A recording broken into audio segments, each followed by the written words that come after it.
बस प्यार से समझने की कोशिश करना, जो बात ना समझ आए वो रोक के पूछ लेना कि मास्टर ये चीज समझ नहीं आई। ये बताओ, तुम्हारे सामने एक सवाल लिख रहे हैं, एक सवाल लिख रहे हैं, आंसर करना सोच समझ के, कोई जल्दीबाजी नहीं है, आराम से जितना दिमाग लगा सकते हो लगाना, दिमाग लगा के आंसर करना। अरे यार ये क्या है? अच्छा, ये अपने पास एक रॉड है। अरे मित्र, रॉड दिखाई दे रही है ना? चलो पेपर पेन उठा लो जरा। तो हम कह रहे हैं कि यहां पर एक फोर्स लग रहा है ऐसे 10 न्यूटन का, एक फोर्स और लग रहा है ऐसे 10 न्यूटन का, ठीक है। और ये जो एंगल बन रहा है ये 37 डिग्री बन रहा है। ये इसका सेंटर है, इस सेंटर से ये डिस्टेंस भी 1 मीटर है और ये डिस्टेंस भी 1 मीटर है।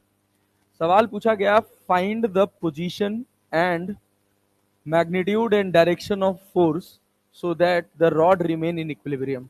हॉरिजॉन्टल सरफेस के ऊपर रखी हुई है, बताना है कितना फोर्स और कहां लगा दिया जाए कि बॉडी इक्विलिब्रियम में बनी रहे। बोलो, बनाओ, दिमाग लगाना, थोड़ा अच्छे से सोचना। ये बस इसलिए है कि बीच में 2 दिन का छुट्टी हो गया था, तो थोड़ा रिकॉलिंग पावर मजबूत करने के लिए। तो अभी जो आज और कल की क्लास में खत्म होगा, स्पेसिफिकली शीट में अलग से एक शीट दे दो। 2 डीपीपी दे चुका हूं, बनाए हो? एक ही दिया है? एक ही दिया, दूसरा नहीं दिया? चलो अभी भेज देता हूं तुरंत।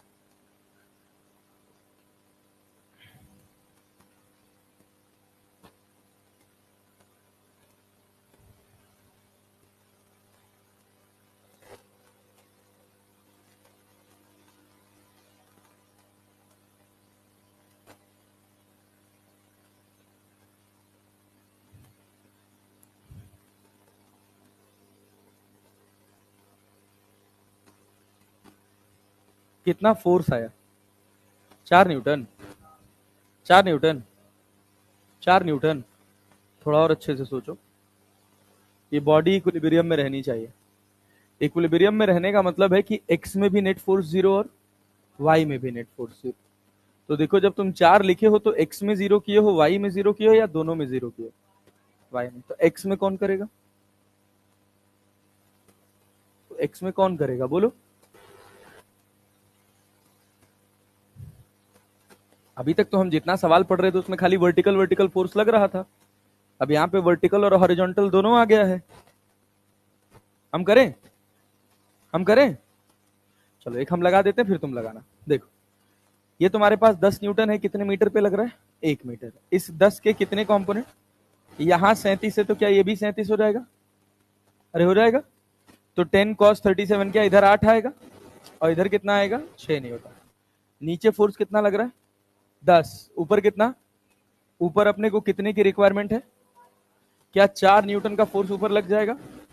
अच्छा, दूसरा देखो, हॉरिजॉन्टल कितना है? प्लस एक्स में कि माइनस एक्स में? तो क्या इसको बैलेंस करने के लिए चाहिए? तो किधर लगाओगे? प्लस एक्स की माइनस एक्स? प्लस की माइनस? हाँ, गुड जॉब, ग्रेट। तो इधर क्या 8 न्यूटन इधर लग जाएगा? नहीं था? This is the net force, this is the net force. Clarity है?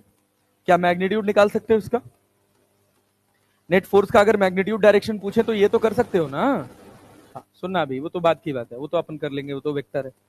मुद्दे वाली बात यह है कि अब इसको कहां लगाया जाए, इस 4 न्यूटन और 8 न्यूटन के कॉम्बिनेशन को कहां लगाया जाए। तो क्या उसके लिए अपने को टॉर्क के बारे में सोचना होता है? पोजीशन निकालने के लिए तो टॉर्क के बारे में। क्या जरूरी है कि अगर नेट फोर्स जीरो हो तो बॉडी इक्विलिब्रियम में हो? ऐसा जरूरी नहीं है। नेट फोर्स तो हमने जीरो कर दिया कि नहीं कर दिया? नीचे 4 एक्स्ट्रा लग रहा था, उतना हमने ऊपर लगा दिया। आगे 8 लग रहा था, उतना हमने पीछे लगा दिया। मतलब नेट फोर्स कितना हो गया? 0।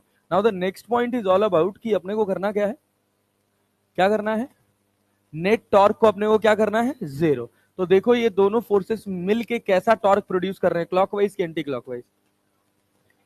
नेट टॉर्क 0 होना चाहिए किसी भी पॉइंट के अबाउट, या एक स्पेसिफिक पॉइंट के अबाउट? किसी भी पॉइंट के अबाउट। क्लैरिटी है ना? हाँ। तो अपन सेंटर रख लेते हैं तो ज्यादा अच्छा लगता है, ऐसे सवालों में थोड़ा आसानी से लग जाता है। तो मान लो अगर हम तुमसे कहें नेता, क्या कहें कि 10 का टॉर्क कैसे आ रहा, क्लॉकवाइज कि एंटी क्लॉकवाइज? क्या डायरेक्टली एफ इंटू आर कर सकते हो? कितना आएगा? 10 न्यूटन मीटर, याद रहेगा। कैसे है, क्लॉकवाइज कि एंटी क्लॉकवाइज? Anti clockwise. इस 6 का कैसा है? 6 का भी तो यही लग रहा है ना, 6 न्यूटन, अरे लग रहा है ना। तो 6 का भी कैसा है? मतलब अपने को टॉर्क चाहिए कैसा? नेट टॉर्क कैसा चाहिए? एंटी क्लॉकवाइज टोटल टॉर्क है कितना? 10 गुड़े 1, 10 गुड़े 1 कितना हो गया? 10, और 6 गुड़े 1 कितना हो गया? 6, टोटल टोटल 16। कैसे? क्लॉक की एंटी, एंटी क्लॉक। अपने को कैसा चाहिए? कैसा चाहिए? सोच, ध्यान से सोच के बताना कि इस सी से कहां लगाएगा तो क्लॉकवाइज टॉर्क आएगा, राइट साइड या लेफ्ट साइड? लेफ्ट साइड कहीं लगाएंगे तो लेफ्ट साइड। ऊपर कितना है भैया अपने पास जो लगाना है? 4। ऊपर कितना है? 4, और इधर कितना है? यही तो है। क्या 8 की वजह से सी पे कोई टॉर्क आएगा? उसको बस एज इट इज उठा के रख दी, कुछ नहीं करना। 8 की वजह से कोई टॉर्क आएगा नहीं, 4 की वजह से आएगा। कहां लगेगा अपने को पता, तो सेंटर से क्या मान ले, क्या मान ले? तो 4 ने कैसा टॉर्क दिया, क्लॉकवाइज कि एंटी क्लॉकवाइज? तो 4 गुड़े एक्स लिख लिया जाए क्या नेता? ये कौन सा टॉर्क है? क्लॉकवाइज। क्या एंटी क्लॉकवाइज के बराबर होना चाहिए? अरे होना चाहिए। एंटी देख कौन दे रहा है? 10 गुड़े 1 प्लस 6 गुड़े 1। ऐसा तो नहीं सोच रहा कि यहां 10 नीचे लग रहा है तो इसका टॉर्क नेगेटिव और 6 ऊपर लग रहा है तो इसका टॉर्क पॉजिटिव। क्या रोटेशन पे डिपेंड करेगा? अरे हाँ ना तो बोल लो यार, क्या सेम सेंस ऑफ रोटेशन है? अरे है ना बाबू? यस। तो कितना होगा जी? x बराबर 4, x बराबर क्या 16 हो गया, तो x बराबर कितना आ गया? 4 मीटर। कठिन है क्या? कठिन है? लग रहा है तो बता दे, ठीक है ना? आगे बढ़ जाए, नहीं आया? हाँ बता।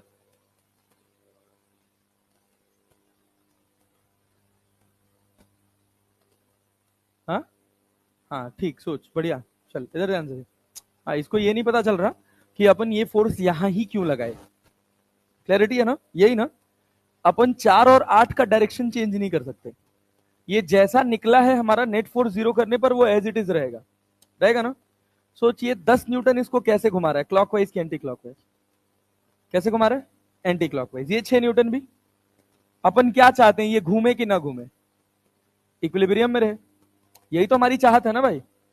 तो सोच, ये सेंटर वाला पॉइंट है, अगर अपन इसके इधर लगा दिए तो ये 4 इसको कैसे घुमाएगा? Anti clockwise. ऑलरेडी घूम कैसे रहा था? Anti clockwise. तो ये रोक पाएगा 4 न्यूटन इसको? नहीं। तो अपने को कहीं इधर लगाना पड़ेगा। ये जरूरी नहीं कि तुम यहां लगाओ, तुम यहां भी मानो तब भी तुम्हारा x 4 ही आएगा, तो तुमको पता चलेगा। अब जैसे हम अपने दिमाग में जोड़ घटाना कर रहे थे तो करते करते हमको आइडिया लग गया कि x की वैल्यू 4 के करीब आएगी, मतलब 1 से तो ज्यादा आएगी, तो इस वजह से हम दूर बना दिया। तुम यहां पास बना दोगे तो भी कोई चेंज होने वाला नहीं है, रहेगा वो 4 ही। अब ये समझ आए कि इसको इस साइड क्यों बनाए। ये कैसे घुमा रहा है, ये कैसे घुमा रहा है, एंटी। 4 कैसे घुमाएगा? क्लॉकवाइज घुमाएगा ना। 8 घुमाने में कोई रोल अदा करेगा नहीं। तो नेट फोर्स अपने पास, अगर अपने को नेट फोर्स पूछेगा तो नेट फोर्स क्या लिखेंगे? 4 8 या 4 और 8 का रिजल्टेंट। तो 4 का स्क्वायर प्लस 8 का स्क्वायर, क्या 4√5 आ रहा है? हाँ, 4 चौक को 16, 16 पचे 80, हाँ 4√5 न्यूटन। अरे आया क्या? सोच, पूछते कितने एंगल पर लगेगा तो क्या tan थीटा पे निकाल सकते हैं? परपेंडिकुलर अपॉन बेस, 4/8, 1/2, तो थीटा बराबर tan इनवर्स 1/2। अरे नहीं आया। एक सवाल खुद से बनाओगे, खुद से बनाओगे? चल पेपर पेन उठा लो, फटाफट फटाफट आ जाओ। चलो देखो, ये लो, ये रॉड है तुम्हारे पास, इधर से लग रहा है तुम्हारे पास 10√2 newton at an angle of 45 degree. ठीक है, हाँ भाई, ये सेंटर है, ये 1 मीटर है, यहां से 2 मीटर पे एक फोर्स लग रहा है ऐसे। कितना लग रहा है? मान लो 2 मीटर पे लगा दें, 10√2 है, चल मान लो 15 न्यूटन लगा दी। बताओ, find the magnitude and direction of net force.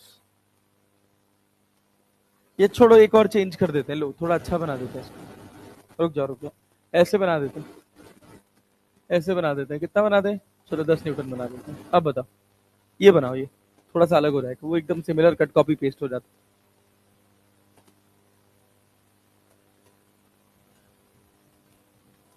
मोहब्बत एक एहसासों की पावन सी कहानी है। चलो भैया, सही से बनाना, बहुत ध्यान से, बहुत फोकस के साथ, बहुत ईमानदारी से, बिना हवाबाजी के।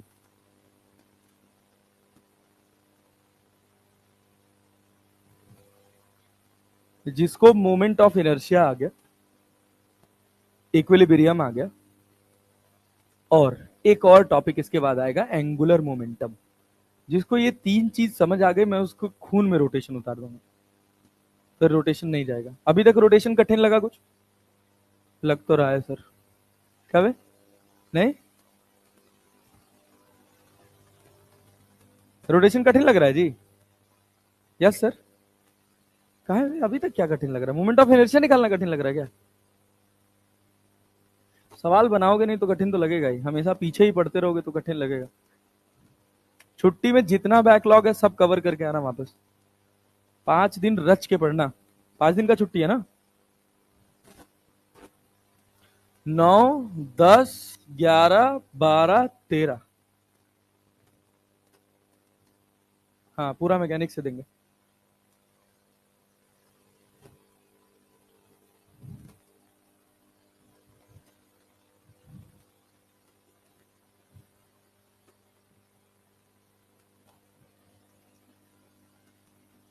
नेट फोर्स निकाल पाए कितना? 20। 20। केवल हम एक्स में नहीं पूछ रहे हैं कि एक्स वाई दोनों में, या वाई में नहीं पूछ रहे, दोनों में बताना। 10√3, 10√2, 10 और 10 90 डिग्री पे लगता है ना? ये √3 आ रहा है।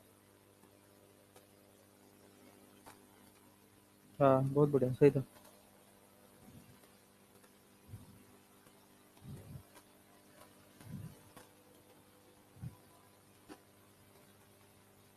तुम समझ ही नहीं पा रहे हो यार, सवाल कह क्या रहा है। हाँ चल, अच्छा कर रही है, बढ़िया बना। ठीक।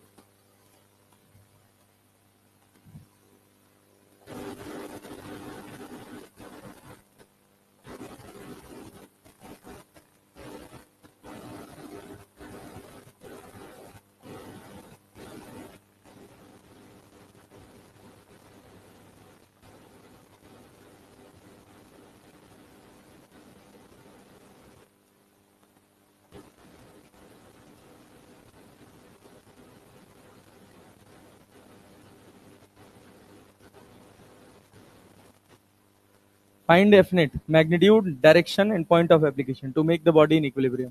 ये सवाल है हमारे पास। क्या नहीं बना पा रहे हो यार? हो गया? ये बताओ।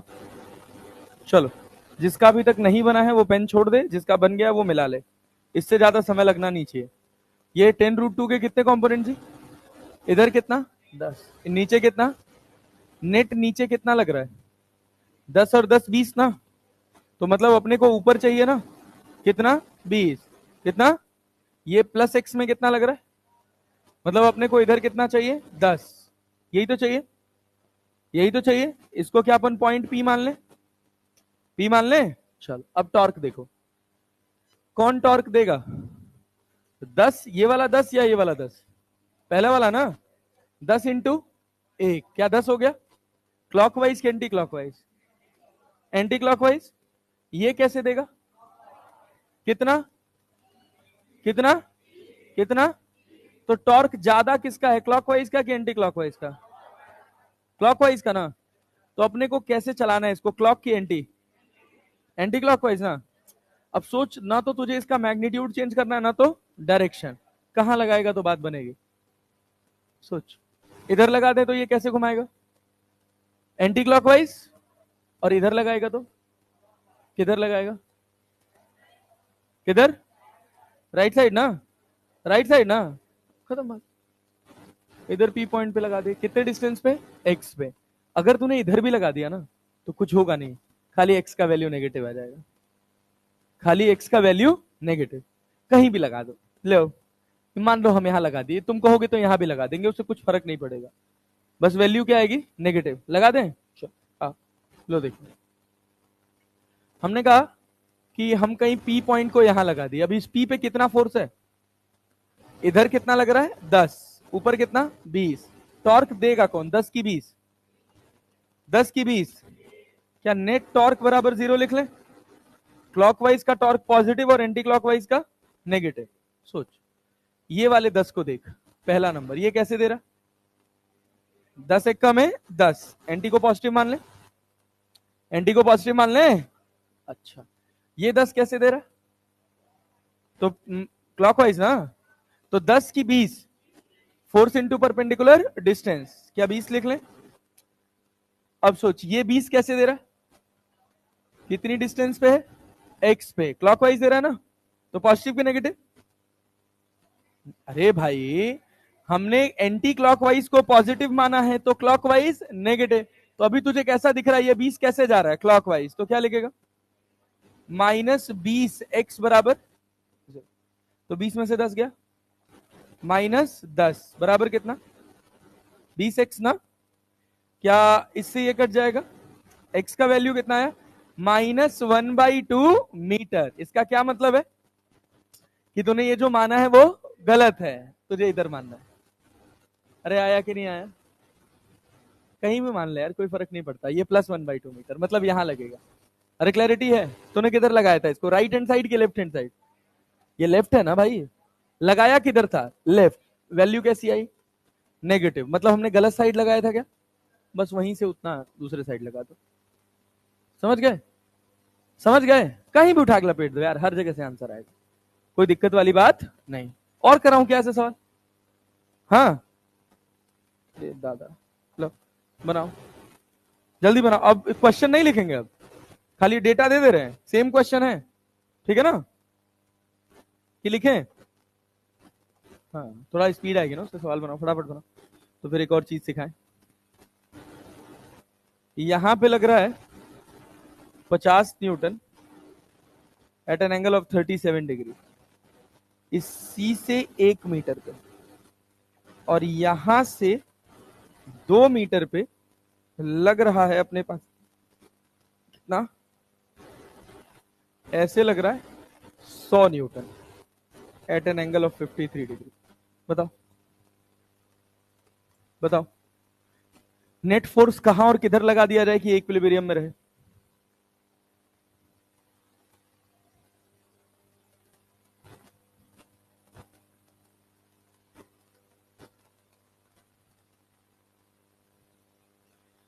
दिल ये धोखाधड़ी करने का सोचा न था,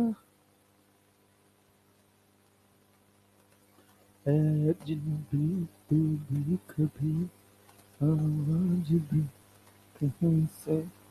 अच्छा, सैटरडे और संडे मतलब नेक्स्ट वीक से स्पेसिफिकली फॉर ऑफलाइन स्टूडेंट्स, वैसे तो पर्पस ऑनलाइन सिद्ध करने का है, बट वो केवल ऐसे हाथी के दांत हैं दिखाने के कुछ और चबाने के कुछ और, तो अपन बस इस हिसाब से पढ़ रहे हैं कि इसमें आप लोगों का भला हो ज्यादा से ज्यादा करके। तो अपन अब यहां से हर सैटरडे और संडे वन शॉट टाइप में एक चैप्टर खत्म करेंगे वाईटी पर, क्लैरिटी है?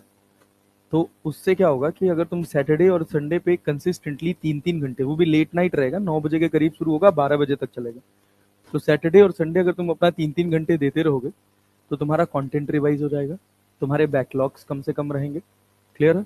और उसके बाद तुम थोड़ा सा क्वेश्चन प्रैक्टिस में कॉन्फिडेंट फील कर पाओगे।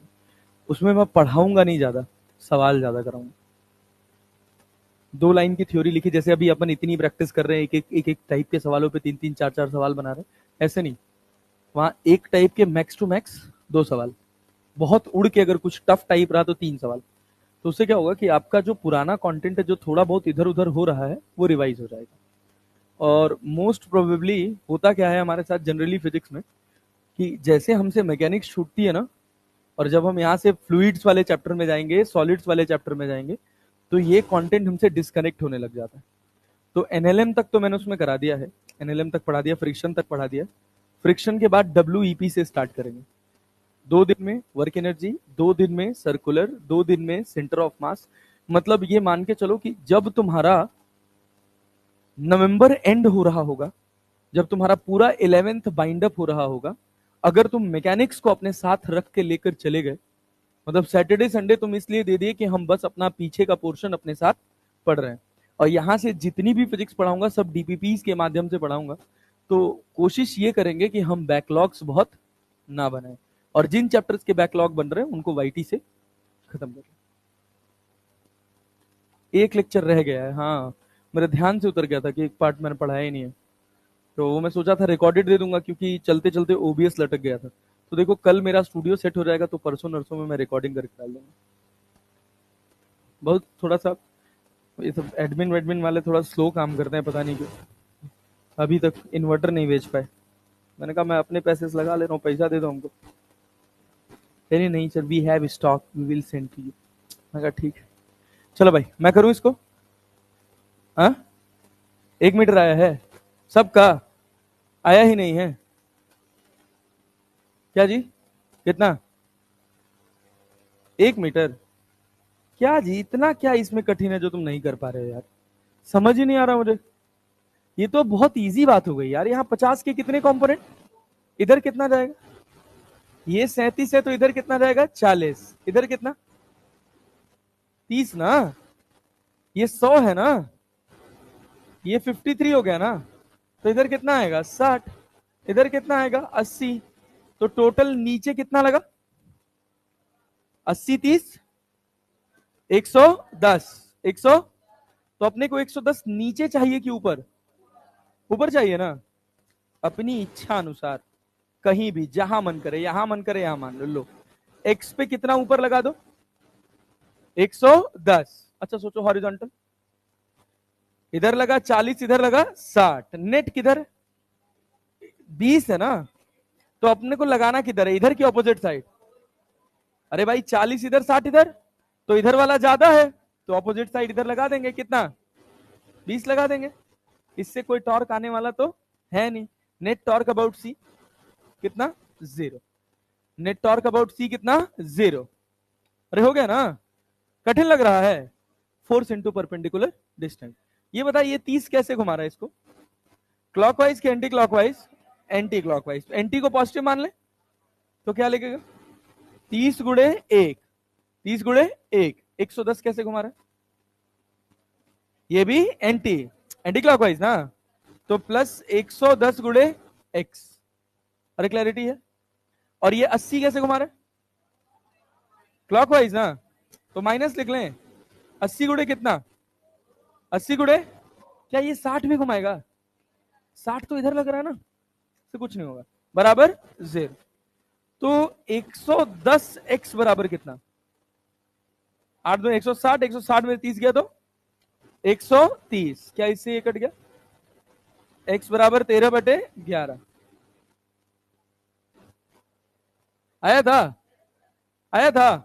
अब सोच, अगर तू गलती से, तेरे दिमाग नहीं काम करता, सोच अगर तूने गलती से इधर मान लेना था, कोई फर्क नहीं पड़ता। ये 110 और 20 लिखने में प्रॉब्लम है क्या? है? नहीं ना। ऐसे मत करो यार, ये आसान चीज है भाई। बाबू पल्ले पड़ा है, बता दो, कोई डाउट है तो हम समझा देंगे, हमको कोई दिक्कत नहीं है। कोई दिक्कत है? नहीं ना। हाँ। खुल के बता दिया करो एकदम, प्रॉब्लम लगे तो। यही चैप्टर है, इसके बाद पानी हो जाएगा पूरा फिजिक्स। 4 फॉर्मूला होगा, 4 कॉन्सेप्ट होगा, 10 सवाल होंगे, ऐसे ही चलेगा। जितना मेहनताना है वो बस इसी चैप्टर का है।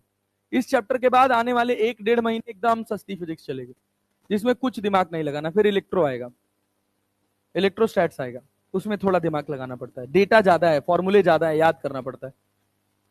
बोलिए आगे बढ़े, अगले टाइप पे चले। समझ आया? क्लॉकवाइज एंटी क्लॉकवाइज देखने नहीं आ रहा है? घड़ी हाथ में से खोल के रख लिया करो। ये 30 न्यूटन ऐसे लग रहा है, सोचिए 30 न्यूटन इसको कैसे घुमाएगा? पेन फाइट खेले हो कभी? टेबल पे पेन फाइट खेले हो कभी जीवन में? तो अगर ये 30 न्यूटन इस पे यहां लगा तो ये कैसे घूम रहा है इस सी के अबाउट? क्लॉकवाइज के एंटी क्लॉकवाइज? एंटी क्लॉकवाइज, ठीक है ना। ये 10 कैसे घुमा रहा है? देख 10 को इधर लगाया मैंने, अपनी इच्छा अनुसार 10 इधर लगा दिया, तो ये कैसे घुमा रहा है, इसको कैसे घुमा रहा है, ये क्लॉकवाइज हो गया, ये कैसा है एंटी क्लॉकवाइज। अरे घड़ी तो ऐसे ही चलती है भाई। और ये 80 कैसे घुमा रहा है, 80 कैसे घुमा रहा है जी, क्लॉकवाइज ना।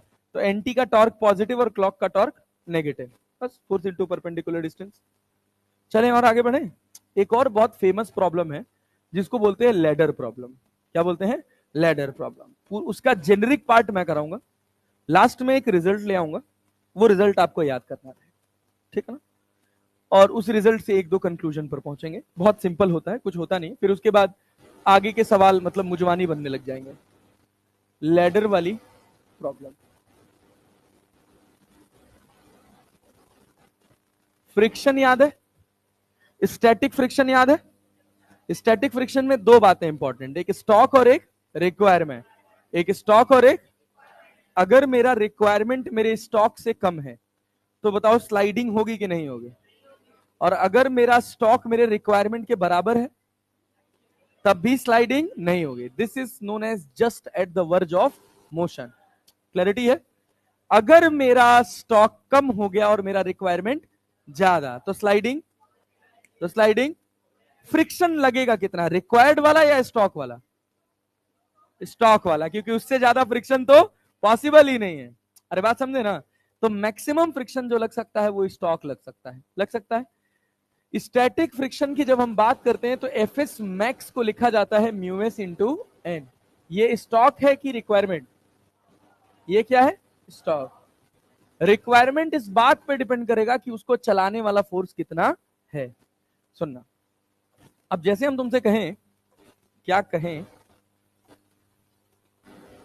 कि ये अपने पास एक दीवार है और ये अपने पास एक दूसरी दीवार है, इन दोनों दीवार के बीच में एक सीढ़ी रखी है। समझ रहे हो ना, इन दोनों दीवार के बीच में एक सीढ़ी रखी है और ये जो एंगल दे रखा है, ये एंगल दे रखा है थीटा। ये एंगल कितना दे रखा है, थीटा। ये वाला जो एंड है ये स्मूथ है, कैसा नेताजी, स्मूथ। और ये वाला एंड रफ है, इसका कोफिशिएंट ऑफ फ्रिक्शन कितना है, म्यू। कोफिशिएंट ऑफ फ्रिक्शन कितना है, म्यू। सवाल ये है कि अगर इसका मास m है और लेंथ l है, लेडर का मास कितना है m और लेंथ कितना है l, तो सवाल पूछा गया if the ladder is just at the verge of motion, if the ladder is just at the verge of motion, verge of motion का मतलब समझ रहे हैं ना, जस्ट चलने वाली है, थोड़ा सा भी अगर लोड ज्यादा हुआ तो चल जाएगी, just at the verge of motion. Find mu, coefficient of friction निकालना है। क्या निकालना है, कोफिशिएंट ऑफ फ्रिक्शन। एकदम पेपर पेन सब ड्रॉप कर दो, मेरी बात ध्यान से सुनना, जहां ना समझ आए वहां रोक के पूछ लेना कि ये बात समझ नहीं आई। ये बताओ नेताजी लोग, क्या इस पॉइंट पे ये आपको लग रहा है कि एक नॉर्मल रिएक्शन ऊपर लगना चाहिए, कितना n1, कितना n1, और एक दूसरा कांटेक्ट पॉइंट है यहां पर एक नॉर्मल रिएक्शन क्या ऐसे लगना चाहिए n2। अरे कांटेक्ट से 90 डिग्री बनाता है ना, बनाता है ना, यस सर। ये बताइए क्या यहां पर कोई फ्रिक्शन आएगा, क्योंकि सरफेस कैसी है, स्मूथ। क्या यहां म्यू दे रखा है, क्या फ्रिक्शन आएगा, आएगा ना। किधर लगना चाहिए आपके हिसाब से, आगे या पीछे। अरे स्लाइड तो इधर करेगा तो फ्रिक्शन क्या चाहेगा, स्लाइड करे, तो कहां लगेगा। अरे ये कठिन बात है क्या, ये फ्रिक्शन स्टैटिक है कि काइनेटिक, कैसा फ्रिक्शन है, कैसा है, क्या just at the verge of motion पे है, अरे है कि नहीं है सर, पक्का ना जी, यस। चलिए सुनेगा ध्यान से। ये बताइए कितने अननोन आपको दिख रहे हैं यहाँ पे, दो ना, एफ पता ना n1 पता ना n2 पता। अच्छा ये बताओ एक बात बहुत सोच समझ के, क्या mg मिड पॉइंट पे लगेगा, अरे हाँ ना तो बोल लो भाई। क्या इस वाले को मैं l/2 मान लू, l/2 मान लू, यस सर। सुनना, अगर ये रुका हुआ है तो नेट फोर्स 0 है, रुका हुआ है तो नेट फोर्स x में y में या दोनों में, बोल बोल के पढ़ेंगे, x में y में या दोनों में। y में नेट फोर्स कितना लग रहा है, mg कहां लग रहा है, नीचे, और भी कोई फोर्स है, और भी कोई फोर्स है N1। तो अगर हम कहें सिग्मा Fy बराबर 0, सिग्मा Fy बराबर 0, तो क्या लिखेंगे? N1 बराबर mg। क्या x में भी नेट फोर्स 0 है? क्योंकि भाई लेडर तो रुका हुआ है ना। सिग्मा Fx बराबर 0, x में कितना आ रहा है? और इधर तो क्या N2 बराबर F लिख लें? अरे लिख लें भैया, N1 तो हमको पता चल गया, अब ना हमको N2 पता है ना तो हमको F पता है। क्या अभी इक्विलिब्रियम में एक और कंडीशन बाकी है कि नहीं? क्या? नेट टॉर्क बराबर 0, एक पॉइंट के अबाउट या किसी भी पॉइंट के अबाउट? किसी भी पॉइंट के अबाउट। लेकिन क्या पॉइंट चुनने की समझदारी हमें दिखानी पड़ेगी। कहां चुनेंगे? जहां ज्यादा अननोन फोर्सेस हो। अरे क्लैरिटी है ना? जहां ज्यादा अननोन फोर्सेस होंगे क्या उसी के अबाउट टॉर्क लिखेंगे? उससे फायदा होगा। क्या फायदा होगा? कि उन दोनों फोर्सेस का उस जगह पर कोई टॉर्क नहीं आएगा। अरे बताए थे ये। तो तुम्हारे पास एक पॉइंट ए ये रहा, एक पॉइंट बी ये रहा, एक पॉइंट सी ये रहा, तुम्हारे हिसाब से किसके अबाउट टॉर्क लिखें?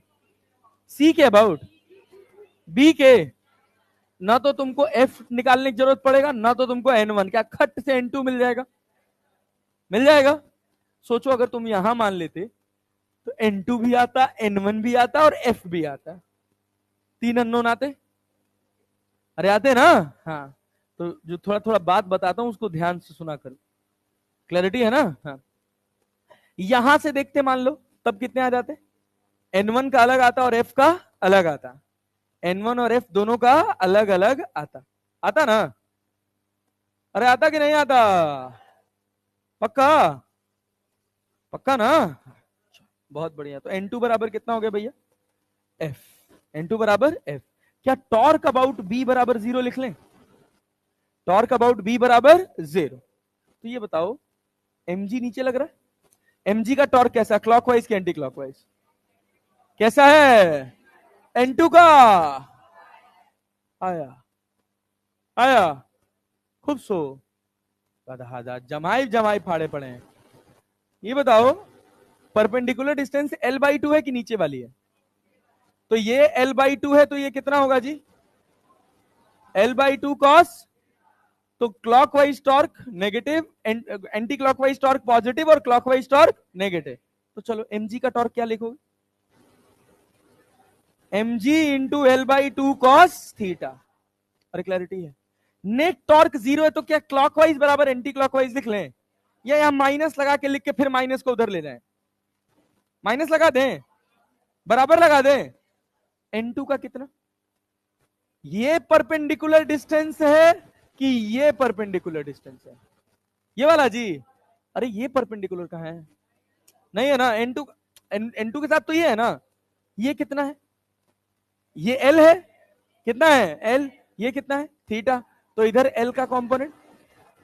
अरे तुम्हें आया क्या? आया जी। तो N2 बराबर क्या मिलेगा जी? N2 into L sine theta. ओहो, क्या L से L काट दें? अरे काट दें। N2 बराबर क्या आया? सुनना ध्यान से। N2 बराबर मां मुंह फूट जाएगा अभी। आता ज्यादा कुछ नहीं है, चट से 2mg साइन थीटा। क्या साइन थीटा नीचे जाएगा? क्या L से L कट गया? और cos theta upon sine theta क्या होता है? Tan theta. तो mg कॉट थीटा बाई 2 लिख दें? अरे लिख दें जी? Yes sir. ये हमारे पास हो गया equation number C. Equation number C. सुनना ध्यान से। फ्रिक्शन किसके बराबर है? किसके बराबर? किसके बराबर? क्या F बराबर N2 बराबर mg कॉट थीटा बाई 2 लिख दिया जाए क्या? ये रिक्वायर्ड फ्रिक्शन एक स्टॉक है। स्टॉक अभी देखो, अभी क्या लिखें? Fs मैक्स बराबर म्यूएस इंटू एन, म्यूएस इंटू एन। तो ये जो फ्रिक्शन आया है वो N2 की वजह से आ रहा है या इसका स्टॉक? स्टॉक की बात कर रहे हैं। स्टॉक किसकी वजह से आएगा? N1 के N2? N1 ना। रिक्वायरमेंट किसकी वजह से आ रही है? तो हम अभी कहीं N1 की बात किए हैं? तो ये क्या है? रिक्वायरमेंट। क्या है? Just at the verge of motion पे क्या होता है? स्टॉक और रिक्वायरमेंट दोनों बराबर होते हैं। अरे यार क्या यार, ये F बराबर N2 बराबर mg cot थीटा बाई 2 निकाले हो, F इधर लग रहा है और N2 इधर लग रहा है, तो अभी क्या बोले कि फ्रिक्शन कितना लगेगा ये इस बात पर निर्धारित करेगा कि उसको खिसकाने वाला फोर्स कितना है। बोले थे ना? तो खिसकाने की जिम्मेदारी किसकी है? एक्स में चलाने की जिम्मेदारी किसकी है? N2 की। किसकी है? बात पल्ले पड़ रहा है। तो और रोकने की जिम्मेदारी किसकी है? तो जब तक मेरा रिक्वायरमेंट N2 के बराबर है, अरे बात समझ रहे हैं ना, तब तक हमारा सिस्टम चलेगा नहीं। अब N2 की वैल्यू बढ़ती जा रही है तो आपका पीछे फ्रिक्शन बढ़ता जाएगा, बढ़ता जाएगा, बढ़ता जाएगा, एक मैक्सिमम सीमा तक ही बढ़ पाएगा। मैक्सिमम सीमा क्या है? म्यूएस इंटू एन। तो यहां क्या लिखोगे? सुनना, at the verge of motion, at the verge of motion, क्या हम ये कह सकते हैं कि F बराबर mg cot थीटा बाई 2 ये बराबर होगा म्यू इंटू N1 के? नहीं आया। ये तुम्हारा क्या है? ये तुम्हारा क्या है? रिक्वायरमेंट। क्या है? रिक्वायरमेंट। ये क्या है? Just at the verge of motion पे क्या स्टॉक और रिक्वायरमेंट दोनों बराबर होते हैं? इससे बेहतर तुमको कहीं फ्रिक्शन पढ़ने को नहीं मिला, चाहे दुनिया किसी को नहीं पढ़ लो, लेकिन बस ध्यान से सुन लो केवल, और नहीं सुनोगे तो फिर तो कोई बात ही नहीं। अभी हम रिजल्ट बताएंगे, ऐसा रिजल्ट बनाएंगे जादू रहेगा, खट से एक लाइन में आंसर निकलेगा। लेकिन थोड़ा सा पेपर अगर टिपिकल हो गया, जैसी उम्मीद है कि इतना तो नहीं होगा, बट अगर हो भी गया तो हम अपने लायक रहें, अपने आप को संभालने भर का बचे। खाली कॉन्सेप्ट है बस, सिंपल साफ सुथरा कॉन्सेप्ट। बताइए, क्या ये रिक्वायरमेंट है? बात समझ आ रही? क्या ये स्टॉक है? ये बात समझ आ रही? N1 की वैल्यू किसके बराबर है? N1 की वैल्यू किसके बराबर निकाले हैं? mj। किसके बराबर? mj। तो ये बताइए, क्या हम mg cot थीटा बाई 2 बराबर क्या लिख लें? Mu mg। अरे क्लैरिटी है क्या? अच्छा सुन, एक और बात हम लिखेंगे, यहां सुनिएगा।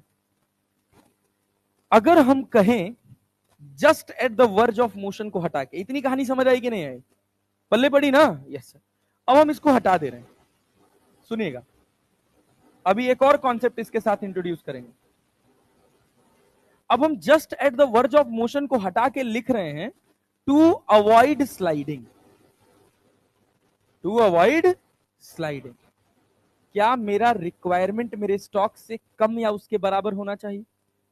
शुरुआत में ही बोले भैया, इसी वजह से कि जब तक मेरा रिक्वायरमेंट मेरे स्टॉक से कम है या उसके बराबर है, तब तक कोई रिलेटिव स्लाइडिंग नहीं होगी। अरे नहीं आ रहा है? आ रहा है पक्का ना? हाँ सुने रहिएगा ध्यान से, तभी जब हम जो आगे कॉन्सेप्ट सिखाएंगे वो पल्ले पड़ेगा। तो हम क्या ये लिख सकते हैं कि F जो मेरा रिक्वायरमेंट है वो लेस देन होना चाहिए किससे? स्टॉक से। और स्टॉक क्या है? Mu into N1। क्या सही बात लिखे? पिछली बात लिखे, कुछ नया नहीं लिखे, बस यही है। ये क्या है? रिक्वायरमेंट। ये क्या है? स्टॉक। सर रिक्वायरमेंट का वैल्यू कितना है? mg cot theta by 2 less than और इक्वल टू म्यू mg। क्या mg से mg कट जाएगा? ये कितना? cot theta by 2 is less then cot theta by, हाँ बोलो बेटा, cot theta by 2 is less than और इक्वल टू म्यू। क्या हम इसको ऐसे भी लिख सकते हैं? cot theta is less than और इक्वल टू 2 लिख सकते हैं। जब तक मेरे कॉट थीटा की वैल्यू 2 म्यू से छोटी है, तब तक कोई रिलेटिव स्लाइडिंग नहीं है। अरे क्लैरिटी है? और जब तक रिलेटिव स्लाइडिंग नहीं होगी, तब तक मेरा फ्रिक्शन किसके बराबर होगा? म्यू N1 के कि N2 के? किसके बराबर? N2। किसके बराबर? N2। समझ पा रहे हैं? Just at the verge of motion. अब देखिएगा, अब यहीं पर हम एक लाइन आपको चिपका रहे हैं जो ज्यादा सवाल पूछा जाएगा, यही सवाल मेडिकल में पूछा जाएगा। just at the verge of motion, just at the verge of motion, cot theta बराबर किसके? 2। कॉट थीटा बराबर किसके? 2 म्यू। अरे पल्ले पड़ा, पल्ले पड़ा। क्या मास है, क्या लेंथ है, उससे अपने को कोई लेना देना नहीं। ये रिजल्ट याद रखना है। जब तक कॉट थीटा की वैल्यू 2 म्यू या 2 म्यू से छोटी है तब तक कोई स्लाइडिंग। अब जब कॉट थीटा की वैल्यू किसके बराबर हो जाए? 2 म्यू के, तब भी कोई स्लाइडिंग। अगर कॉट थीटा 2 म्यू से बड़ा आ गया, क्या स्लाइडिंग हो जाएगी? तब फ्रिक्शन लगेगा कितना? रिक्वायर वाला या स्टॉक वाला?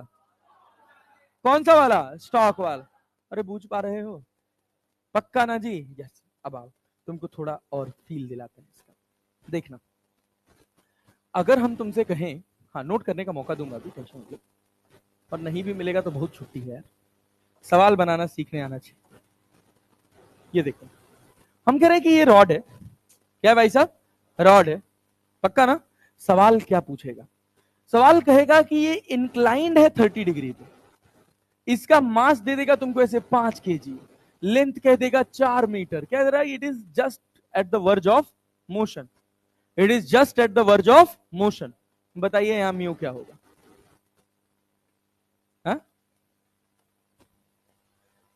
मार बॉटल फेंक के ना मुंह घूम जाए। थोड़ा ध्यान दो, हवाबाजी नहीं। कितना? √3/2। हाँ तो √3/2 ही। क्या निकालना है अपने को? म्यू। क्या निकालना है? म्यू। कॉट 30 का वैल्यू कितना होता है? हमारे दिमाग में 60 चल रहा था सर, बुरा मत मानना। चल भाई, ए भैया सुनो सुनो सुनो, it is just at the verge of motion, it is just at the verge of motion. तो लैडर प्रॉब्लम में याद रख लोगे, eight the verge of motion. अभी इसमें कठिन भी आएगा, इतना टाइम पास नहीं रहेगा हर बार। At the verge of motion. अभी जब तुम लैडर वाले सवाल उठाओगे ना, और जब तुमसे एक लाइन में बनेगा ना, तुमको मजा आ जाएगा। 90% सवाल में यही लिखा होगा, और जब सॉल्यूशन खोल के देखो 1.5 2 पन्ने का सॉल्यूशन होता है। वही पहले 4 जीरो करेंगे, फिर एक्स में जीरो करेंगे, वाई में जीरो करेंगे, नेट टॉर्क जीरो करेंगे, और जैसे मैं डिराइव करके निकाला वैसे म्यू निकालेंगे। बट अपना दिमाग थोड़ा ढंग से चलना चाहिए। तो क्या लिखेंगे भाई? म्यू बराबर क्या होता है? Cot theta by 2। म्यू कितना है निकालना है? क्या? कॉट थीटा का वैल्यू कितना है? 30 डिग्री डिवाइडेड बाई 2। कॉट 30 का वैल्यू क्या भाई? √3। तो म्यू बराबर कितना आ गया? √3/2। Answer, answer. अरे पल्ले पड़ा? नहीं आया? आया जी? Yes sir. और सुनना, और सुनना, देखो और सवाल देखो, दिखाते तो थोड़ा जादू दिखाते हो। देखो और सवाल क्या होगा कि तुमसे कहेगा कि एक लेडर है, देखना भाई, एक लेडर है, वो एक दीवार पे ऐसे सपोर्टेड है,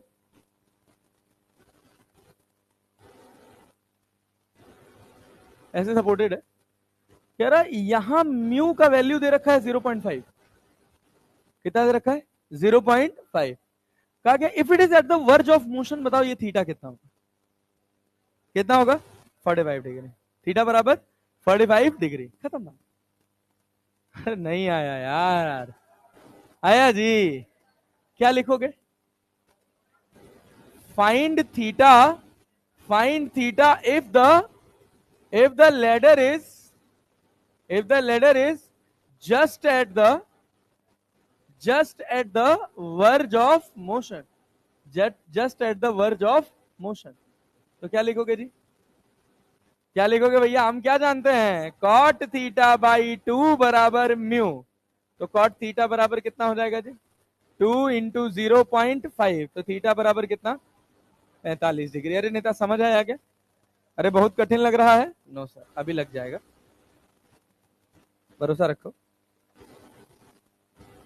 चलो एक और सवाल, एक और सवाल खट से बनाएंगे, खट से बनाएंगे, बिना सोचे समझे। अब इसके बाद भी सोचना पड़े ना भाई, तो अब फिर तो दिक्कत वाली बात है। यहां देखना, यहां म्यू का वैल्यू तुमको दे रखा है कितना?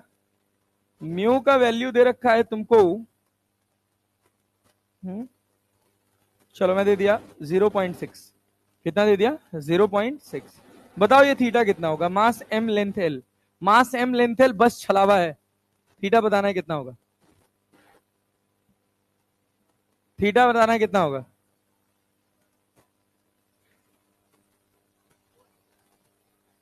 हाँ, थीटा देख कहां लगा हुआ है।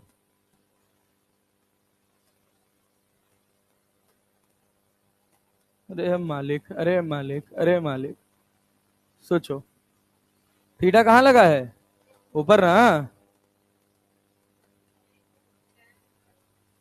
हाँ, tan इनवर्स 6/5। हाँ, अच्छा, tan इनवर्स 1/2, 1.2।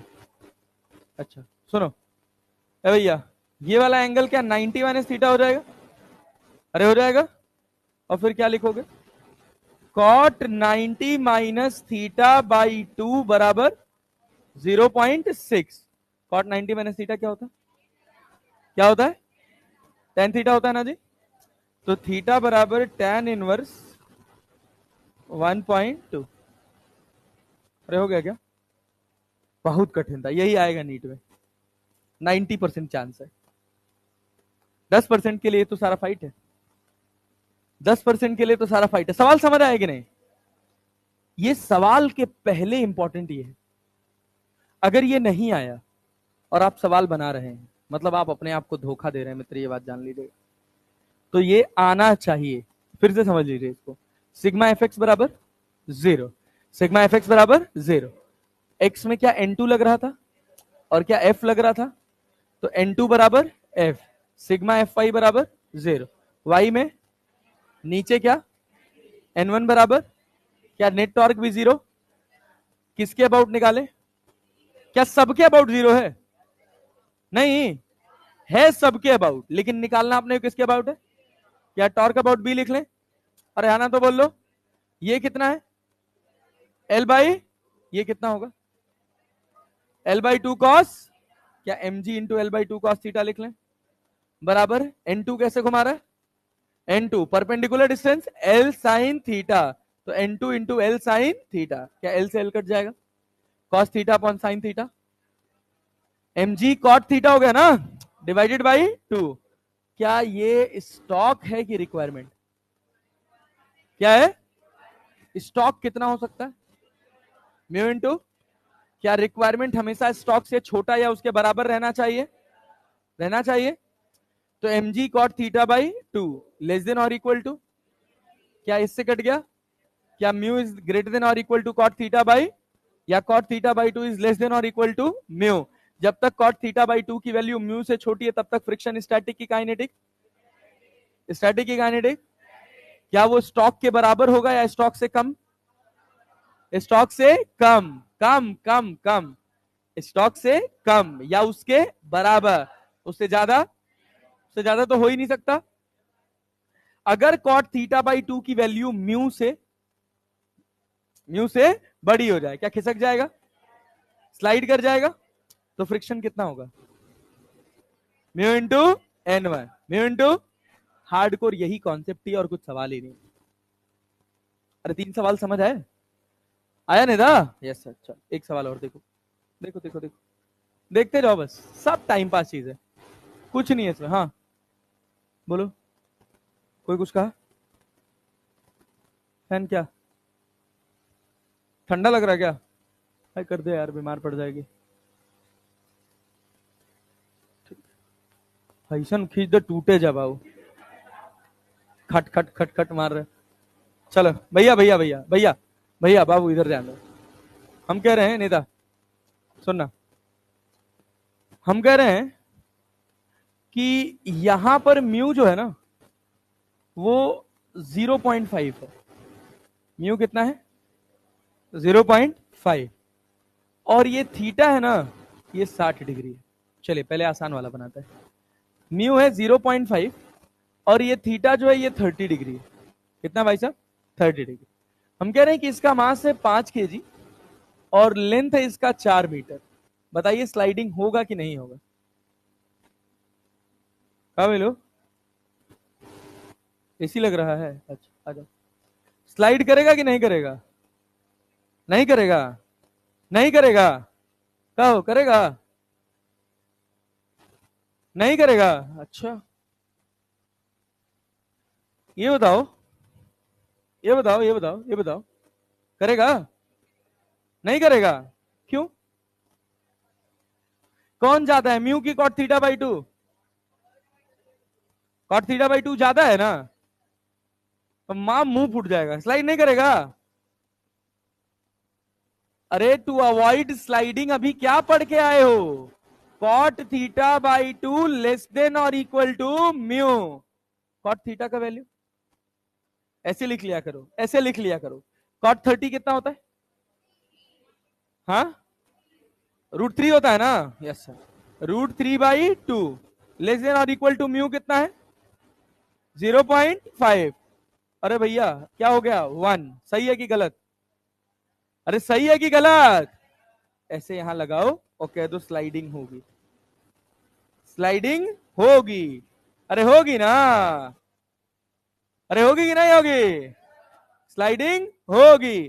तो फ्रिक्शन स्टॉक के बराबर के रिक्वायरमेंट के? किसके बराबर? अबे इसका मास कितना है? नीचे कितना लगा? ऊपर क्या यहाँ N1 लगा है जी? क्या इधर फ्रिक्शन लगा है जी?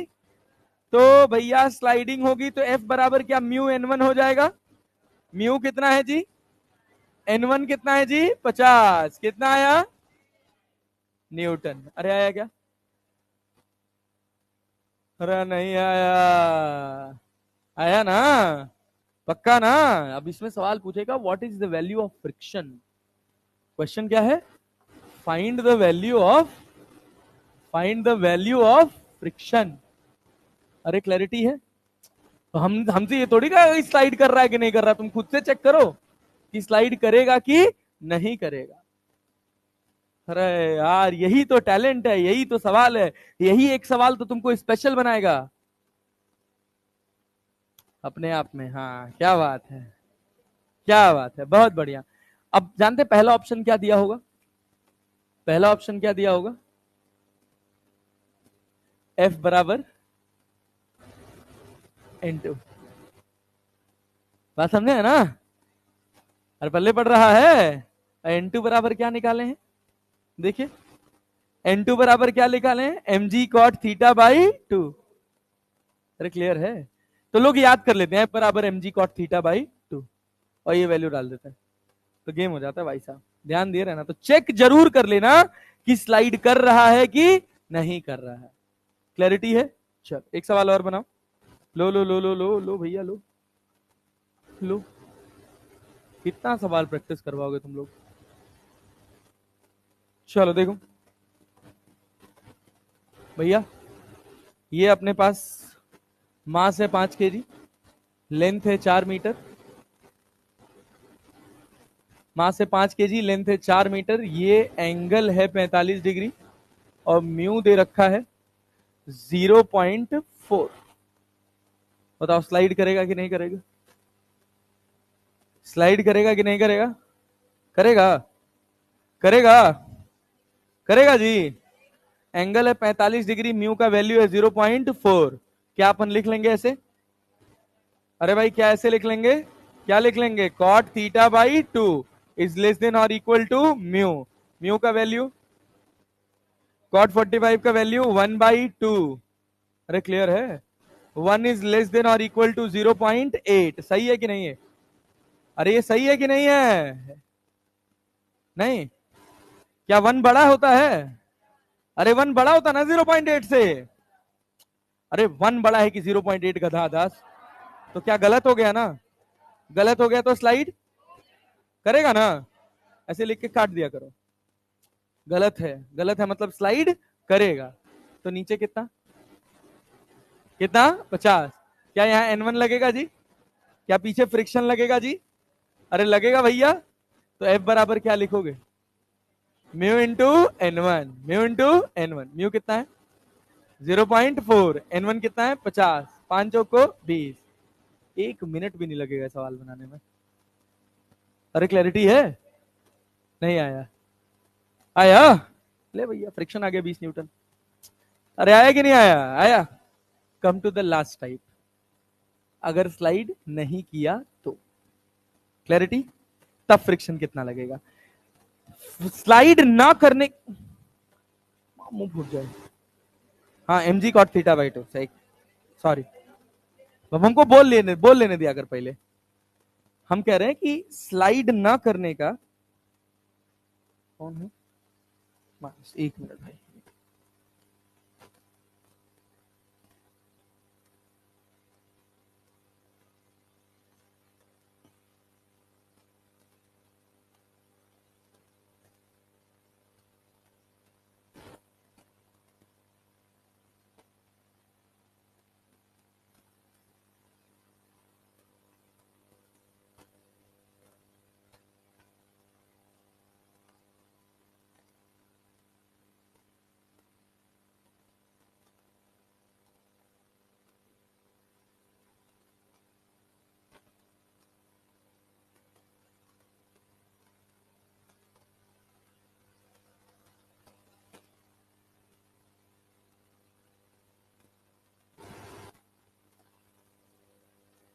है ना, इन्वर्टर लग जाएगा, दशहरा के पहले लग जाएगा, थोड़ा प्रोडक्टिव काम कर लेंगे ना भाई छुट्टी में। चलो आओ इधर ध्यान दो, एक सवाल और बनाए भाई।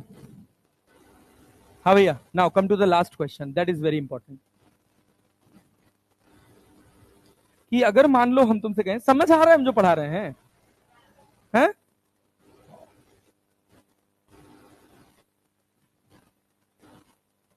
ये देखो, यहां पर अपने पास ये लेडर है, सुनिएगा, ये एंगल है 60 डिग्री, कितना एंगल है 60 डिग्री, और म्यू है 0.5, म्यू कितना है 0.5, मास है तुम्हारे पास 5 kg और लेंथ है तुम्हारे पास 4 मीटर।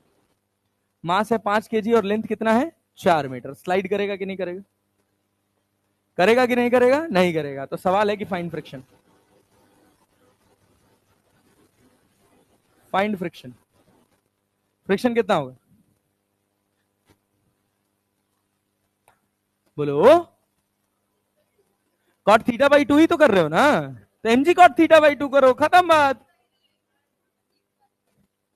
क्या समझ आ रहा ना? हाँ, पढ़, सब समझ आएगा रे, कुछ नहीं। यहाँ के बाद फिजिक्स बहुत आसान है, सबसे आसान रोटेशनल मोशन है। कठिन तो कुछ नहीं है भाई, सबसे सस्ता, सबसे हलवा सब्जेक्ट है, बस खाली ओवर हाइप्ड है, खाली थोड़ा प्रैक्टिस मांगता है बस, और थोड़ा क्लैरिटी के साथ कॉन्सेप्ट। ये बताओ, ये बताओ निदा, इधर ध्यान दो, क्या हम ऐसे लिख लें simple, cot theta by 2 is less than और इक्वल टू म्यू, कितना है रे 60 डिग्री ना, 1/√3 ना, तो 1/2√3, और ये कितना 0.5, 1/2 अकेले में ही 0.5 है, तो ये तो और छोटा होगा ना, बराबर है कि छोटा है, छोटा है, मतलब वर्ज ऑफ मोशन पे है कि नहीं है, वर्ज ऑफ मोशन पे, वर्ज ऑफ मोशन पे, तो सिंपल कॉट थीटा बाई 2 तो याद ही कर रहे हैं, तो फ्रिक्शन बराबर क्या याद कर लेंगे, mg कॉट थीटा बाई 2, कितना रहा है, अरे मास हो गया 50, अरे डिवाइडेड बाई 2, और कॉट थीटा, कॉट 60 का वैल्यू 1/√3, तो कितना हो गया,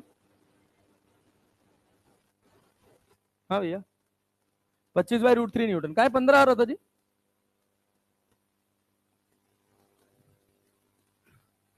तो ठीक है, तो जबरदस्ती मान लियो तो क्या कर सकते हैं। 1/√3 0.6 होता है, हाँ होता है, 1/√3 1.732 0.67 होता है, ठीक है, तो ऐसे लिखा रहेगा यार, 20 न्यूटन लिख के नहीं आएगा, 25/√3 लिख के आएगा ऑप्शन में। मोटा मोटा हिसाब समझ आया, लैडर प्रॉब्लम की क्लैरिटी आई, पक्का ना? हाँ, कोई डाउट, चलें आगे बढ़े, यस सर,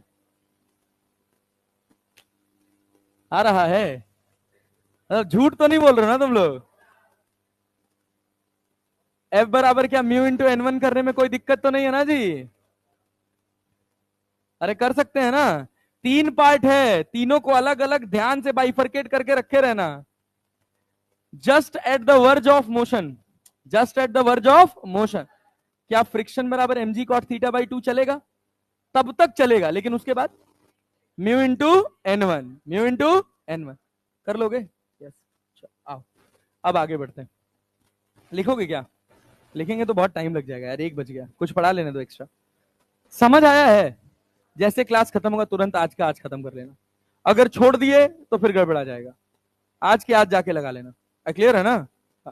आओ देखो भैया, expression of torque and angular momentum. Linear momentum जानते हो क्या होता है? Mass into velocity. फोर्स याद है? फोर्स में आर मल्टीप्लाई कर देते थे, क्या टॉर्क हो जाता था? वैसे लीनियर मोमेंटम में आर मल्टीप्लाई कर दोगे तो क्या हो जाएगा? Angular momentum. क्या हो जाएगा? Angular momentum. चलो अभी पहले एंगुलर मोमेंटम पढ़ेंगे। देखो क्या है एंगुलर मोमेंटम। बहुत साधारण सिंपल शब्दों में कि अगर हम तुमसे कहें कि तुम्हारे पास नेताजी ये एक्स एक्सिस है, ज्यादा मोटा हो गया, ये तुम्हारे पास एक्स एक्सिस है और ये तुम्हारे पास वाई एक्सिस है, और तुम्हारे पास यहां पर एक कोई पॉइंट मास है जिसका मास m है और रफ्तार इधर कितनी है? v। तो इसका लीनियर मोमेंटम कितना होगा? अरे लीनियर मोमेंटम कितना होगा? मास m और रफ्तार v। तो क्या लीनियर मोमेंटम बराबर एम वी वेक्टर लिख सकते हैं? ये देखो यहां से तुम्हारे पास ये वाला जो वेक्टर है ना, इसको बोलते हैं आर वेक्टर। क्या बोलते हैं? Are vector. ये हॉरिजॉन्टल से कितना बना रहा है? थीटा। कितना बना रहा है? थीटा। अब सुनना, अगर हॉरिजॉन्टल से थीटा बना रहा है तो लीनियर मोमेंटम वाले से भी कितना एंगल बनाएगा? थीटा। बस ये देखने के लिए कि theta is the angle between, theta is the angle between V and R, V and R या P एंड R। क्या जिधर V होगा उधर ही P होगा? अरे P बराबर मास इंटू वेलोसिटी है ना यार। मास कैसी क्वांटिटी है? स्केलर। तो जिधर वेलोसिटी उधर मोमेंटम, जिधर वेलोसिटी उधर मोमेंटम। कठिन पढ़ा रहा हूं मैं? चुल्लू भर पानी ढूंढो अगर कठिन लग रहा है तो। सही बता रहे नेता? बोतल भर है? अच्छा ठीक, चुल्लू भर ढूंढो, उसमें सम्मान से भरोगे। ए भैया सुना, बाढ़ आ गई इस समय। नहीं भाई प्लीज, ऐसा कुछ नहीं यार। ये क्या अपने पास आर वेक्टर है और ये क्या है? पी वेक्टर, जो किसके बराबर है? Mass into velocity. तो एक चीज बस पूरे इस फॉर्मूले में याद करनी है, वो क्या है? R cross P. क्या याद करना है भैया? R cross P. अब सुनना, आर तो आर ही रहा, पी को क्या मैं एम इंटू वी वेक्टर लिख सकता हूं? तो क्या एल बराबर एम को बाहर करके आर क्रॉस वी लिख सकता हूं? याद रखना, इसको आर क्रॉस पी ही लिखेंगे, पी क्रॉस आर मत कर देना, क्योंकि टॉर्क में समझाया था, फिर दुनिया भर का बकैती नहीं करेंगे। अरे क्लैरिटी है ना? हाँ। चाहे आर क्रॉस पी करो चाहे पी क्रॉस आर करो, दोनों से डायरेक्शन सेम आएगा या अलग अलग? डायरेक्शन पलट जाएगा ना। सही डायरेक्शन आर क्रॉस पी से आता है, मतलब पहले नंबर पे आर, दूसरे नंबर पे पी, तीसरे नंबर पे एल। अरे आया? नहीं आया? आया नहीं था? Yes sir. बहुत अच्छा, वेरी गुड, सही जा रहे हो। अब सुनना ध्यान से, एल बराबर क्या है? M into R vector cross V vector. ये बताओ, अगर हम इसको स्केलर फॉर्म में लिखें, क्या M V R sine theta लिख सकते हैं? M V R sine theta. ये सुनो, ये पॉइंट ओ था, पॉइंट ओ से वी की परपेंडिकुलर डिस्टेंस आर है कि आर साइन थीटा है? क्या है? R sine theta. तो क्या इस फॉर्मूले को मैं ऐसे एम वी आर परपेंडिकुलर लिख सकता हूं? लिख सकता हूं? अच्छा तुमको दिक्कत ना हो तो क्या मैं इसी फॉर्मूले को एम वी परपेंडिकुलर आर लिख सकता हूं? अरे लिख सकता हूं। टॉर्क वाले में बताए थे ना, जैसे सोचो ये वी है, क्या है? तो एक एक्सिस इसके अलोंग और एक एक्सिस इसके, वी का कौन सा कॉम्पोनेंट इधर आएगा? V sine theta. तो क्या एम आर वी परपेंडिकुलर करोगे तब भी M V R sine theta ही आएगा? जनरली इसी वजह से हम क्या करते हैं, वी को परपेंडिकुलर में तोड़ लेते हैं, मतलब आर को परपेंडिकुलर में तोड़ लेते हैं, दैट लुक्स इजी। क्लैरिटी है? दोनों में से किसी एक को कर लो, उससे कोई फर्क नहीं पड़ता। तो एल बराबर क्या हो गया? M V perpendicular R. लेकिन देखने वाला हिसाब किताब ये था कि एम क्या है? मास। एम क्या है? ऑब्जेक्ट कैसा है? डिस्ट्रीब्यूटेड या पॉइंट ऑब्जेक्ट? तो ये फॉर्मूले की लिमिटेशन आ गई। क्या आ गई? It is only valid for point mass.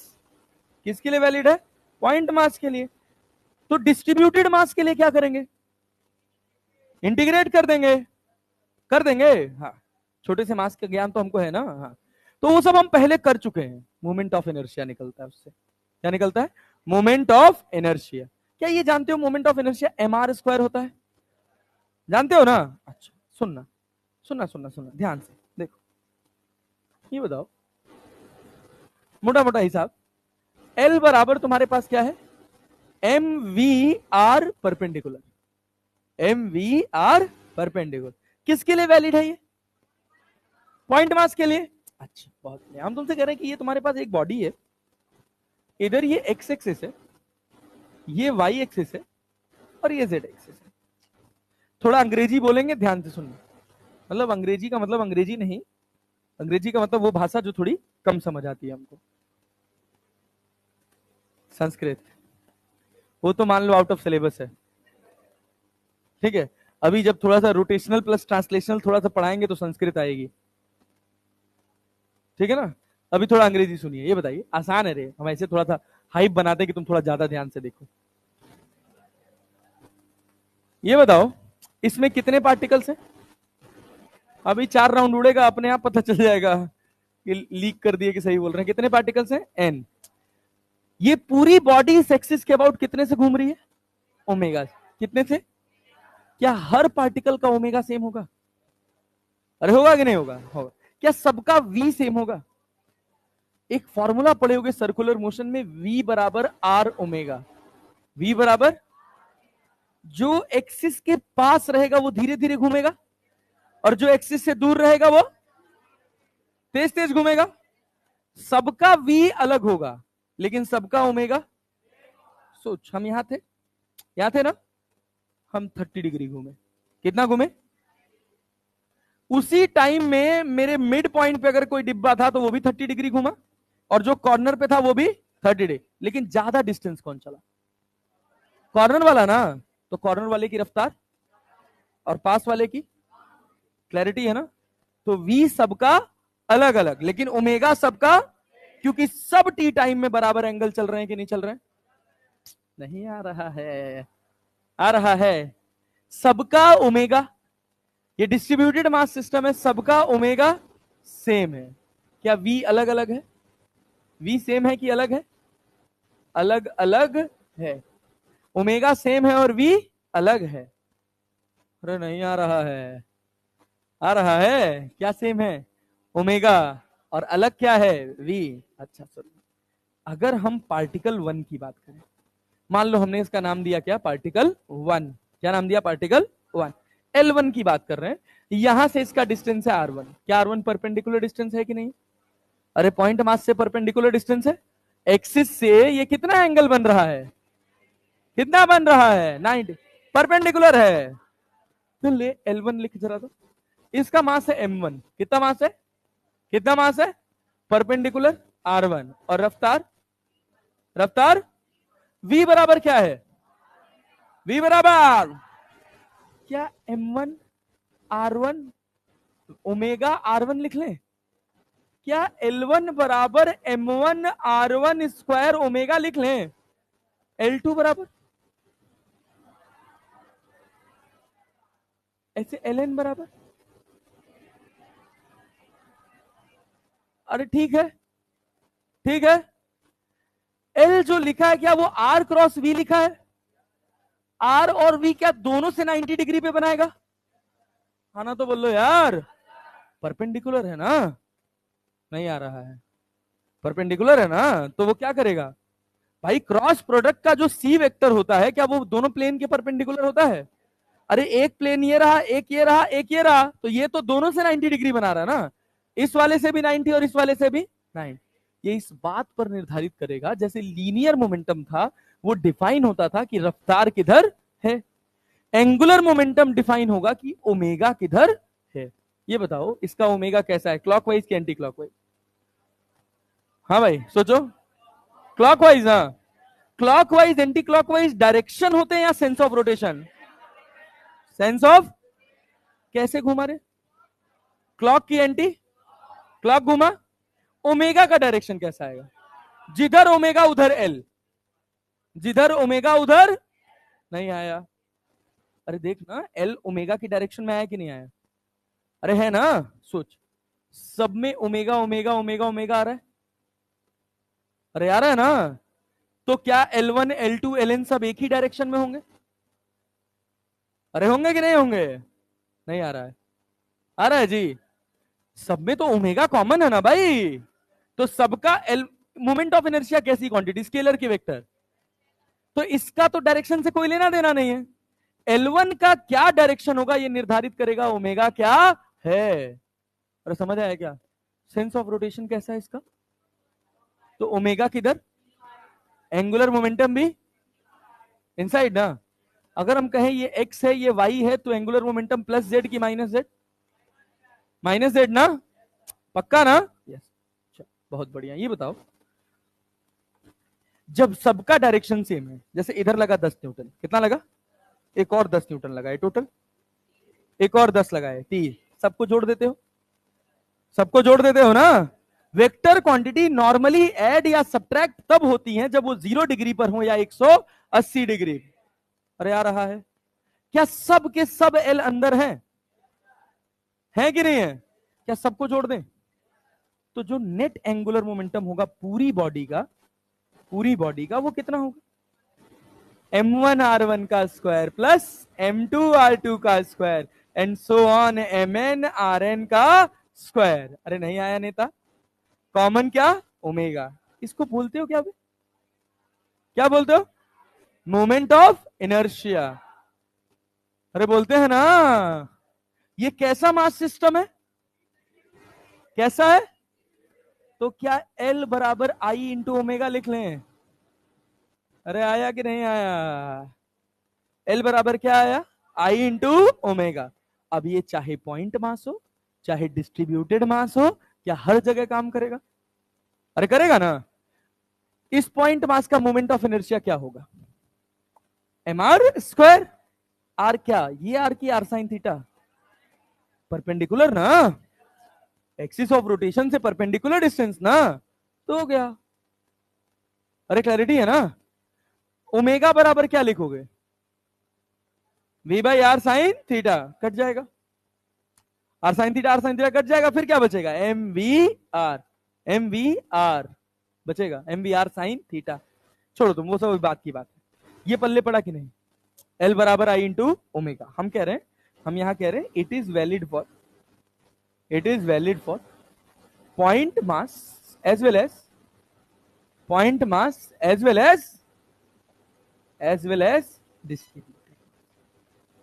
Distributed मास।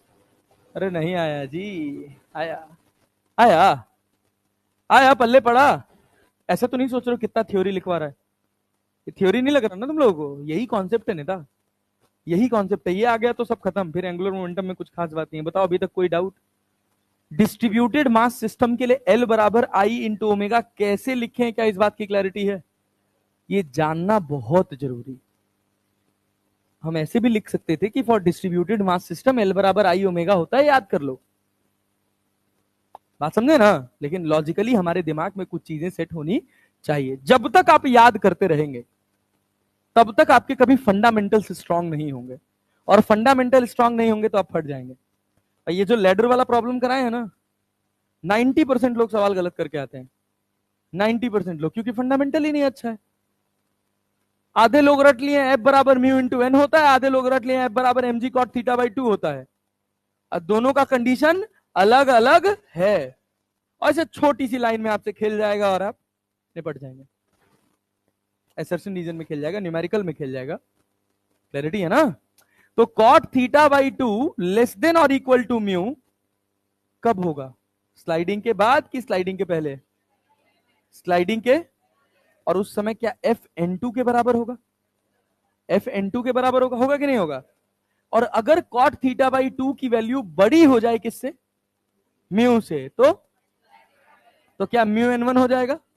क्या एक ही लाइन का सवाल रहेगा? अरे पक्का ना जी? यस। क्या ये कहानी क्लियर है? लीनियर मोमेंटम पी होता है, angular momentum R cross P. R cross P. जैसे फोर्स होता था एफ तो टॉर्क होता था R cross F. Translational motion का कारण क्या था? फोर्स, और रोटेशनल मोशन का टॉर्क था ना, तो आर क्रॉस एफ कर दे रहे थे। Quantity of translational motion measure की जाती है लीनियर मोमेंटम से, किससे? और quantity of rotational motion angular momentum से, तो R cross P. R cross P, R आ गया एक एडिशनल। बोलिए बात समझ आई? पल्ले पड़ा जी? Yes sir. अब ये बताइए, सवाल है आपके सामने। The graph between the angular momentum J and angular velocity omega for a body will be. J angular momentum को जे से भी डिनोट करते हैं, तो जे बराबर क्या फॉर्मूला पढ़े हो? आई इंटू ओमेगा। आई कांस्टेंट है क्या? एक बॉडी का तो आई कांस्टेंट रहेगा, तो क्या डायरेक्टली प्रोपोर्शनल है? कौन सा ग्राफ? First, first yes. चलो, when a mass is rotating in a plane about a fixed point, mass किस में रोटेट कर रहा है? प्लेन में, एक फिक्स पॉइंट के about. It's angular momentum is directed along axis of, axis of, अरे क्लैरिटी है क्या? ये ध्यान से सुनना। A particle of mass m is moving along the line y equals to b, z equals to 0 with constant speed v. State whether the angular momentum of particle about origin is increasing, decreasing or constant. बताना है कि angular momentum increase करेगा, decrease करेगा या constant रहेगा। तो सोचो, ये तुम्हारे पास एक्स एक्सिस है, अरे है ना, ये तुम्हारे पास वाई एक्सिस और ये तुम्हारे पास जेड एक्सिस। क्या जेड हमेशा जीरो है? क्या जेड हमेशा जीरो है? अरे है ना। वाई का वैल्यू, वाई का वैल्यू क्या चेंज हो रहा है? चेंज हो रहा है। कैसे? सीधी लाइन खींच दें, सीधी लाइन खींच दें। ये क्या एक्स वाई प्लेन में है कि नहीं है? तो क्या जेड हमेशा जीरो रहेगा? वाई हमेशा बी रहेगा? एक्स के बारे में इसने कोई बात नहीं करी। रफ्तार कितनी है? रफ्तार कितनी है? वी। सुनना, रफ्तार कितनी है? V. The angular momentum of the particle about the origin, ये v है, ये परपेंडिकुलर डिस्टेंस कितना है? b। इस समय एंगुलर मोमेंटम अगर इसका मास m है तो कितना होगा? mvb। mvr यार, पॉइंट मास है तो क्या यूज करेंगे? mvr। mvr। क्या v चेंज हो रहा है? क्या r परपेंडिकुलर चेंज होगा? अबे सोचिए, यहां भी आ गया तब भी क्या ये b ही रहेगा? अरे रहेगा, नहीं आ रहा है, आ रहा है ना। तो तुम्हारे हिसाब से क्या हुआ? Angular momentum, angular momentum, angular momentum constant. अरे क्लैरिटी है? सिंस, स्टेटमेंट क्या है इसका? Since R perpendicular is not changing. कितना है आर परपेंडिकुलर? कितना है? बी। और वी, तो वी क्या है? कांस्टेंट। तो एल भी क्या होगा? Constant. That is M V B, it is constant. अरे नहीं आया, तो आंसर क्या होगा? कांस्टेंट। चलो, हाँ अब हाँ, एक्स का कुछ, एक्स की वैल्यू का कुछ ज्ञान नहीं है ना, तो कोई फर्क नहीं पड़ता है। बी कांस्टेंट जा तो पैरेलल ही रहा है ना, एक्स में तो वैल्यू आ ही रही है ना, जब यहां पहुंचेगा तो यहाँ पे एक्स में तो कुछ ना कुछ तो वैल्यू है ना, उससे अपने को कोई फर्क नहीं पड़ता। हमको पता है कि हमारा वी जा किधर रहा है, वो यहां से कितने परपेंडिकुलर डिस्टेंस पे लग रहा है। अगर ये ऐसे भी आ रहा होता, बाहर भी आ रहा होता, तब भी परपेंडिकुलर तो बी ही रहता भाई, बात समझे ना। हाँ। चलो, ये सवाल बताओ। अ particle of mass m is projected with velocity v at an angle theta, at an angle theta with the horizontal. Find its angular momentum about the point of projection when it is at highest point of its trajectory. Parabolic motion याद है जी? अरे parabolic motion याद है? रफ्तार कितना दिए हम लोग? रफ्तार कितना दिए हैं? v। कितना एंगल है जी? कितना एंगल है? थीटा। क्या प्रोजेक्टाइल मोशन परफॉर्म करेगा? जब ये अपने टॉप पॉइंट पे होगा तो इधर क्या होगा? अरे v cos थीटा होगा ना जी। मास कितना है? m। Angular momentum point mass है तो क्या यूज करेंगे? एम वी आर, वी कितना है, मास तो एम हो गया, ये कितना हो गया V cos theta. R perpendicular क्या है, एच की आर बाई टू है, अरे ये वी है तो ये परपेंडिकुलर हुआ ना, ओरिजिन से देखना है ना। कैसे गधा हो यार तुम लोग, नहीं आया। परपेंडिकुलर डिस्टेंस तो एच मैक्स है ना, एच मैक्स का फॉर्मूला क्या होता है, तो v square sine square theta by two g. अरे आया, नहीं आया, तो क्या बना जी, m v cube sine square theta cos theta divided by two g. क्या ये एंगुलर मोमेंटम हो गया, नहीं तो हाँ कितना कठिन है ये सब यार, कठिन है पक्का ना, सब सवाल घर जाके बनाओगे ना, ये बताओ। हाँ मतलब वही क्लास के बाद। A ring of mass 10 kg and diameter, एक रिंग है जिसका मास कितना है 10 kg, डायमीटर कितना है, is rotating about its geometrical axis at 1200 rotations per minute. Its moment of inertia and angular momentum will be respectively.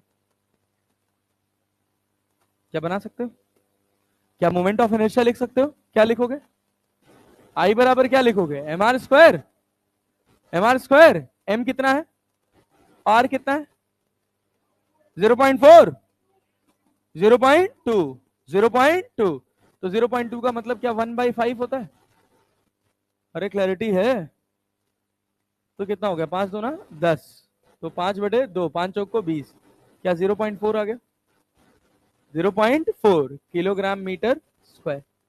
अब क्या दूसरा क्या निकालना है, एंगुलर मोमेंटम, एल बराबर आई इंटू ओमेगा, आई कितना है, ओमेगा निकाल पाओगे क्या, 100 1200 रोटेशंस पर मिनट, तो 2 पाई एन मिनट तो 60 है ना, तो 2 पाई एन की जगह कितना डिवाइडेड बाई, तो 6 दूना 12, 2 दूना 4, क्या 4 पाई हो गया, 6 दूना